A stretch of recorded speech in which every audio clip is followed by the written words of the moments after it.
అందరికీ. ఈరోజు అయితే నేను సైకిల్ వేసి తొక్కడం ప్రాక్టీస్ చేస్తున్నా. నిన్న ఒక రౌండ్ వేసా, కానీ నిన్న బాగానే తొక్కా. ఈరోజు ఒక దెబ్బ తగిలించుకున్నా. ఈరోజు పొద్దున ఒక దెబ్బ తగిలించుకున్నా. ప్లస్ సరే ఇక్కడ నేనైతే మా అక్క వాటర్ బాటిల్ ఇంకా ఫోన్ తెచ్చేది. నేనైతే సైక్లింగ్ ప్రాక్టీస్ చేస్తున్నా. ఒక గంట 5 to 6 డైలీ ప్రాక్టీస్ చేస్తున్నా. ఇది ఫోర్ వీలర్ పెట్టాను. మా అక్క అయితే కెమెరాకి హాయ్ చెప్పమన్నది. ఇంకా డెస్క్లో పెట్టేస్తుంది వాటర్ బాటిల్.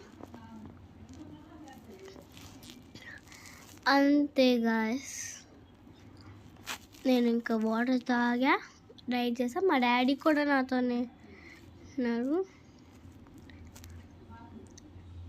బాయ్ అందరికీ.